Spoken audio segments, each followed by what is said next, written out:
ऐसे हैं जो 2-3 लोग उनके साथ नहीं करना चाहते हम, और है तो चलेगा। अच्छा, इतना खूबसूरत बा, ये तो हमने अभी जान लिया हो। ए उठा ले रे देवा, उठा ले रे बाबा, मुझे अमीर को नहीं रे, ये दो गरीबों को उठा ले। भाई लोगन मतलब स्क्रीन पर बना रही है, मोबाइल देखते रहिए।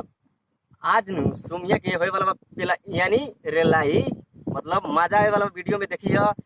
नया होए चैनल पर तो भाई प्लीज चैनल के सब्सक्राइब कर लिया, लाइक कमेंट शेयर एगो मार दिया। चला आगा थोड़ा हिनकर लेवल जाओ माने वीडियो में। ऐसे ही हम लोग को प्यार करिए और आगे बढ़ाइए। आप लोग के प्यार के ना हम दोनों अधूरा है।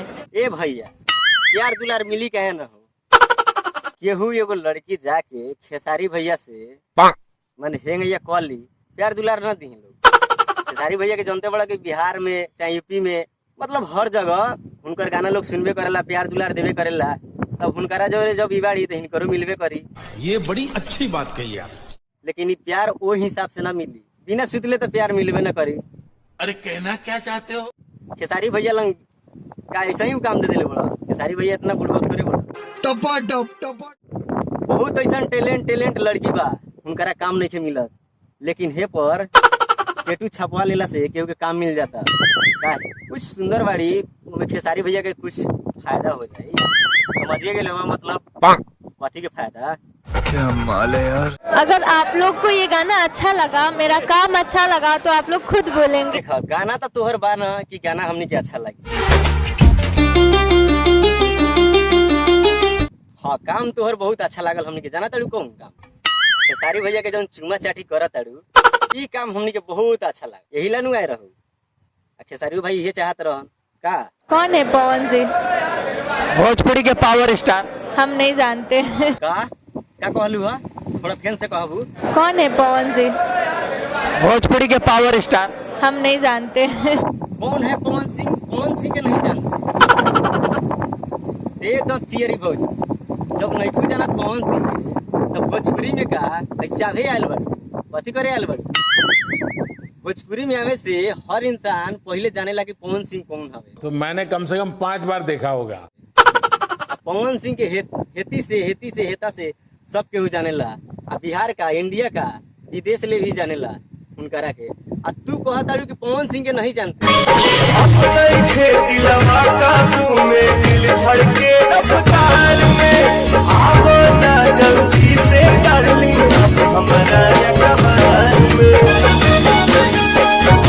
तो फिर हई कामना के गानवा पर गानवा हिलावत है।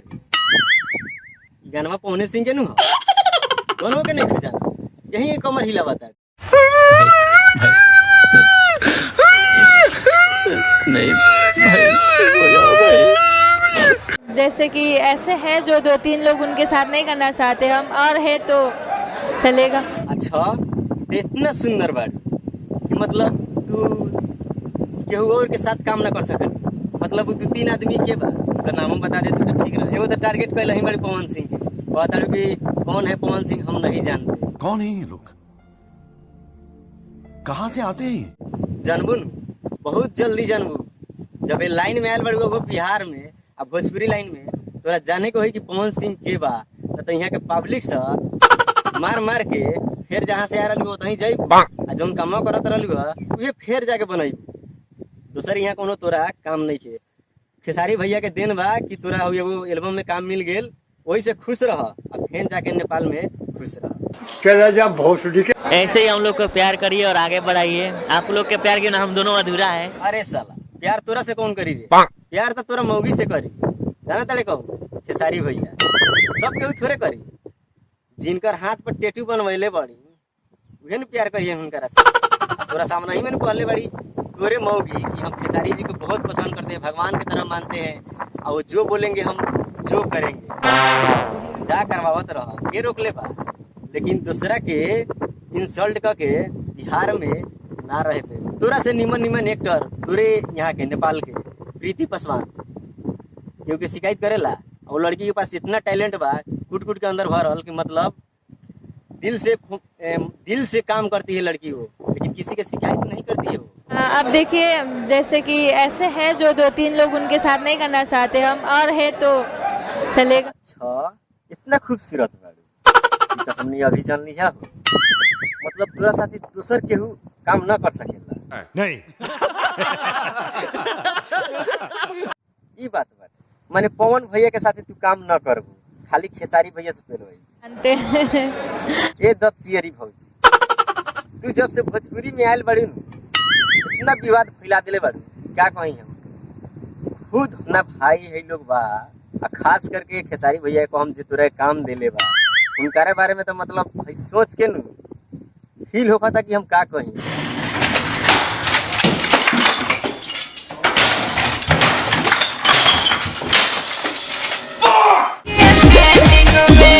जब तोरा ऐसा इंसान के काम उ देलन आ जब जान गेलन कि भाई विवाद करत आई भोजपुरी में आके, अब वो पवन सिंह के टारगेट करके पवन सिंह के कहता कि हम जानते ही नहीं है कि पवन सिंह कौन है। कौन है पवन जी? भोजपुरी के पावर स्टार। हम नहीं जानते। साले का खोपड़ी तोड़ साले का।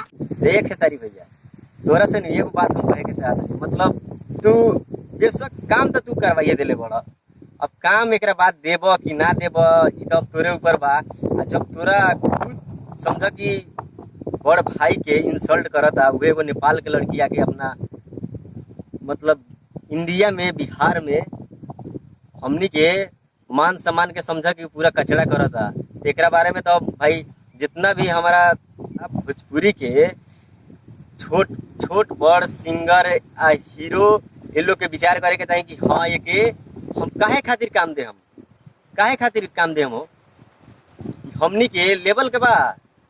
एगो छोट मोट है नेपाल के आदमी आके आप विवाद फैलावा तो आके हमनी के है बिहार में